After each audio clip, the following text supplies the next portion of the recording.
എല്ലാവർക്കും അച്ചീസ് കിച്ചണിലേക്ക് സ്വാഗതം. ഇന്ന് നമുക്ക് ഒരു 4 മണി പലഹാരം തയ്യാറാക്കാം. ചായക്കടയിലൊക്കെ അലമാരിയിൽ ഒളിച്ചിരിക്കുന്ന ഒരു സുന്ദര കുട്ടപ്പനുണ്ടല്ലോ, സുഗിയൻ. അതാണ് ഞാൻ ഇന്നോട് തയ്യാറാക്കാൻ പോകുന്നത്. അപ്പം അതിലേക്ക് പോകുന്നതിന് മുമ്പ് ഒരു കാര്യം പറഞ്ഞോട്ടെ. നിങ്ങൾ ആരെങ്കിലും എൻ്റെ വീഡിയോ ആദ്യമായിട്ടാണ് കാണുന്നതെങ്കിൽ സബ്സ്ക്രൈബ് ചെയ്യാൻ മറക്കരുതേ. വീഡിയോയുടെ തൊട്ട് താഴെ തന്നെ സബ്സ്ക്രൈബ് എന്ന് പറഞ്ഞൊരു ബട്ടൺ ഇനാബിൾ ചെയ്ത് വരും. അതൊന്ന് ക്ലിക്ക് ചെയ്ത് കൊടുക്കുക. അതിൻ്റെ തൊട്ടപ്പുറത്ത് ഒരു കുഞ്ഞു ബെല്ലൈക്കൺ വരും, അതുകൂടെ ഒന്ന് പ്രസ് ചെയ്ത് കൊടുക്കുക. ബെല്ലൈക്കൺ പ്രസ് ചെയ്യുമ്പോൾ അതിനകത്ത് ഓൾ എന്ന് പറഞ്ഞ ഓപ്ഷൻ കൊടുക്കുകയാണെങ്കിൽ എല്ലാ വീഡിയോസും നിങ്ങൾക്ക് നോട്ടിഫിക്കേഷനായിട്ട് വരുന്നതായിരിക്കും. അപ്പോൾ നമുക്ക് ഒട്ടും താമസിക്കാതെ ഈ സുഗിയൻ തയ്യാറാക്കിയെടുക്കാം. സുഗിയൻ തയ്യാറാക്കാനായിട്ട് മെയിനായിട്ട് വേണ്ടത് ചെറുപയറാണ്. ഞാനിവിടെ 1 കപ്പ് ചെറുപയർ എടുത്തിട്ടുണ്ട്. ഇത് ഒരു 3 മണിക്കൂർ വെള്ളത്തിലിട്ട് വെച്ചിരിക്കുകയായിരുന്നു. ഇതിപ്പോൾ നന്നായിട്ട് കുതിർന്നിട്ടുണ്ട്. ഇനി നമുക്ക് ഇത് നന്നായിട്ട് കഴുകിയതിന് ശേഷം ഒന്ന് വേവിച്ചെടുക്കണം. ചെറുപയർ വേവിക്കുമ്പോൾ പ്രത്യേകം നമ്മൾ ശ്രദ്ധിക്കണം, അതിൻ്റെ വേവ് കൂടിപ്പോവരുത്. വേവ് കൂടിപ്പോയിട്ടുണ്ടെങ്കിൽ നമ്മുടെ സുഗിയൻ തയ്യാറാക്കുമ്പോൾ അത് ശരിയാവത്തില്ല. അപ്പോൾ അത് കറക്റ്റ് വേവിൽ ആക്കിയെടുക്കണം. അപ്പോൾ നമുക്കിത് നന്നായിട്ടൊന്ന് കഴുകിയെടുക്കാം. അതാ ഞാനിവിടെ ഒരു കുക്കറാണ് എടുത്തിരിക്കുന്നത്, ഇത് വേവിക്കാൻ വേണ്ടിയിട്ട്. കുക്കറിലാകുമ്പോൾ നമുക്ക് പെട്ടെന്ന് വേവിച്ചെടുക്കാൻ പറ്റും. ചെറുപയർ കഴുകി കുക്കറിലേക്ക് ഇടുക. അതിനുശേഷം ഇതിലേക്ക് കുറച്ച് ഉപ്പിട്ട് കൊടുക്കുക. ഒരുപാട് ഉപ്പിടണ്ട, കാരണം ഇത് മധുര പലഹാരമായതുകൊണ്ട് അധികം ഉപ്പിടണ്ട. കുറച്ച് ഉപ്പിട്ട് കൊടുക്കുക. അതിനുശേഷം ഇതിലേക്ക് വെള്ളം ഒഴിച്ചു കൊടുക്കുക. ഇത് നെകക്കെ വെള്ളം ഒഴിച്ചാൽ മതി, ഒരുപാട് വെള്ളം കൂടുതൽ ഒഴിക്കരുത്. ഇതുപോലെ ചെറുപയർ മുങ്ങിക്കിടക്കുന്ന വിധത്തിൽ ഇതിലേക്ക് വെള്ളം ഒഴിച്ചു കൊടുക്കുക.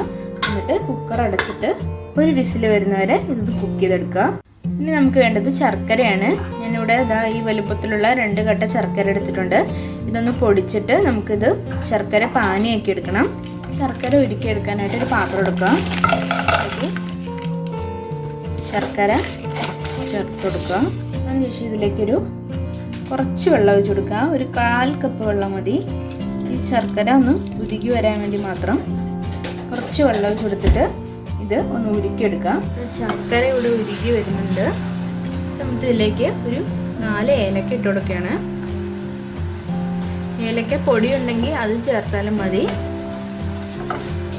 ജസ്റ്റ് ഒരു ഫ്ലേവറിന് വേണ്ടി, ഒരു ടേസ്റ്റിന് വേണ്ടി മാത്രം ചേർക്കുന്നതാണ്. ചേർത്തില്ലെങ്കിലും കുഴപ്പമൊന്നുമില്ല. ശർക്കരയൊക്കെ ഇവിടെ നന്നായിട്ട് ഉരുകി വന്നിട്ടുണ്ട്. കട്ടയെല്ലാം മാറി ഇതുപോലെ ഉരുകി വന്നിട്ടുണ്ട്. നമുക്ക് ഫ്ലെയിം ഓഫ് ചെയ്തിട്ട് തണുക്കാനായിട്ടൊന്ന് മാറ്റി വയ്ക്കാം.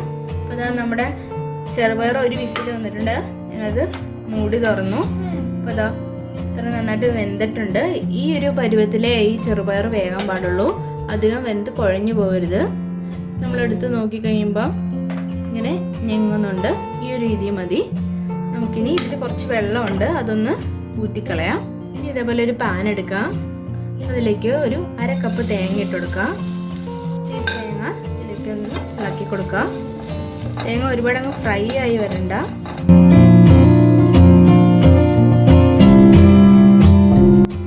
ഇതിലേക്ക് നമ്മൾ എടുത്തിരിക്കുന്ന ചെറുപയർ ഇട്ട് കൊടുക്കുക.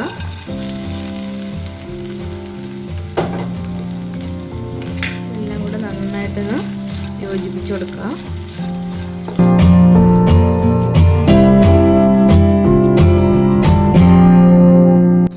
ഇതിലേക്ക് ശർക്കരപ്പാനി ഒഴിച്ചു കൊടുക്കാം. ശർക്കരപ്പാനി സമയം വെച്ച് കഴിയുമ്പോൾ ഒന്നുകൂടെ ഒന്ന് കട്ടയാവും. ഇത് എല്ലാം കൂടെ നന്നായിട്ട് ഇളക്കി കൊടുക്കുക. ഈ ശർക്കരപ്പാനിയൊക്കെ ഈ ചെറുപയറിൽ നന്നായിട്ട് പിടിച്ച് നല്ല ഡ്രൈ ആയിട്ട് വരണം. ഈ സമയം ഇങ്ങനെ ഇളക്കി കൊടുത്തോണ്ടിരിക്കുക. അതായത് ശർക്കരയൊക്കെ ഇതിലേക്ക് നന്നായിട്ട് പിടിച്ചിട്ടുണ്ട്, ഡ്രൈ ആയിട്ടുണ്ട്. ഇനി നമുക്ക് ഫ്ലെയിം ഓഫ് ചെയ്തിട്ട് ഇത് കുറച്ച് നേരം തണുക്കാൻ വേണ്ടി മാറ്റി വയ്ക്കാം. അപ്പോൾ ഇതൊന്നും കൂടെ കട്ടിയാവും. ചെറുപയറും തണുപ്പുണ്ടെങ്കിൽ നമുക്ക് അതിൻ്റെ മിക്സ് ഒന്ന് റെഡിയാക്കി എടുക്കാം. അപ്പോൾ ഇതിലേക്ക് ഞാൻ 1 കപ്പ് മൈദ എടുക്കുകയാണ്. ഇനി ഇതിലേക്ക് 2 ടേബിൾ സ്പൂൺ അരിപ്പൊടി ചേർത്ത് കൊടുക്കാം. അരിപ്പൊടി ചേർക്കുന്നത് ഇതൊന്നും കൂടെ ക്രിസ്പിയായി കിട്ടാൻ വേണ്ടിയിട്ടാണ്. പിന്നെ സുഗിയന് കളറ് കിട്ടാൻ വേണ്ടിയിട്ട് 1/4 ടേബിൾ സ്പൂൺ മഞ്ഞൾപ്പൊടി ചേർത്ത് കൊടുക്കുക. പിന്നെ കുറച്ച് ഉപ്പും ചേർത്ത് വെക്കുക. 1 നുള്ളി ഉപ്പ് ചേർത്താൽ മതി. ഇത് നന്നായിട്ടൊന്ന് മിക്സ് ചെയ്യുക. മിക്സ് ചെയ്തതിന് ശേഷം വെള്ളം ഒഴിച്ചിട്ട് ഒരു തിക്ക് ബാറ്ററാക്കി എടുക്കുക. ഇനി ഇതിലേക്ക് കുറേശ്ശെ വെള്ളം ഒഴിച്ച് ചേർത്ത് ഇളക്കി കൊടുക്കുക. കുറേശ്ശെ വെള്ളം ഒഴിച്ചാൽ മതി, കാരണം ഇത് ലൂസായി പോവരുത്.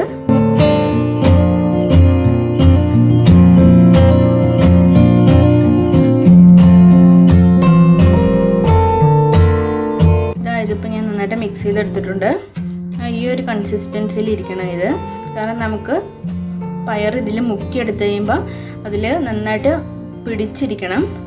വെള്ളമായി പോയിട്ടുണ്ടെങ്കിൽ അത് പറ്റത്തില്ല. അപ്പോൾ ഈ ഒരു രീതിയിലിരിക്കണം. ഇത് നമ്മുടെ ചെറുപയർ ഇതിട്ട് തണുത്തിട്ടുണ്ട്. ഇനി നമുക്ക് ഇത് ഉരുളകളാക്കി എടുക്കണം.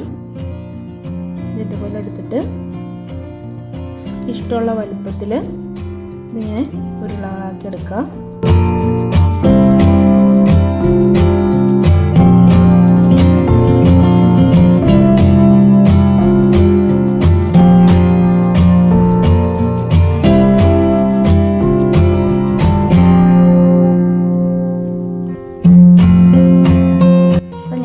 ഇതെല്ലാം ഉരുളകളാക്കി എടുത്തിട്ടുണ്ട്. ഇനി നമുക്ക് ഇത് സുഗിയൻ ഉണ്ടാക്കിയെടുക്കാം. ഇത് തയ്യാറാക്കാനായിട്ട് ഒരു പാനിൽ എണ്ണ വെച്ചിട്ടുണ്ട്. ഇത് നന്നായിട്ട് ചൂടായി കഴിയുമ്പോൾ ഇതിലേക്ക് ഓരോന്നോരോന്നായിട്ട് ഇട്ട് കൊടുക്കാം. ഇനി ഇതേപോലെ ഓരോന്നെടുത്തിട്ട് ഇതുപോലെ മാവിൽ മുക്കിയെടുക്കണം. മാവിൽ മുക്കിയെടുത്തതിന് ശേഷം എണ്ണയിലേക്ക് ഇട്ട് കൊടുക്കാം. ഒരു മീഡിയം ഫ്ലെയിമിൽ വെച്ചിട്ട് വേണം നമ്മളിത് ചെയ്യാൻ, അല്ലെങ്കിൽ പെട്ടെന്ന് കരിഞ്ഞു പോവും. ഞാനിവിടെ എടുത്തിരിക്കുന്ന വെളിച്ചെണ്ണയാണ്. നമുക്ക് സൺഫ്ലവർ ഓയിലോ വേറെ ഏത് ഓയിലായാലും എടുക്കാം. വെളിച്ചെണ്ണയിൽ ഉണ്ടാക്കിയെടുക്കുമ്പോൾ നാടൻ പലഹാരത്തിൻ്റെയൊക്കെ ടേസ്റ്റ് കുറച്ചുകൂടെ നല്ല ഇതായിട്ട് കിട്ടും. കുറച്ച് സമയം കഴിഞ്ഞ് കഴിയുമ്പോൾ ഇതൊന്ന് തിരിച്ചിട്ട് കൊടുക്കാം.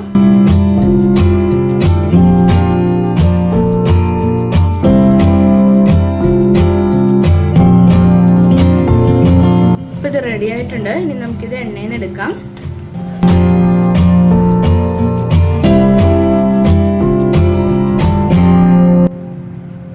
അപ്പോൾ ഇതാ നമ്മുടെ ചൂടുള്ള സുഗിയൻ ഇവിടെ റെഡി ആയിട്ടുണ്ട്. ഇനി ഇതുപോലെ തന്നെ നമുക്ക് ബാക്കിയും വറുത്തെടുക്കാം.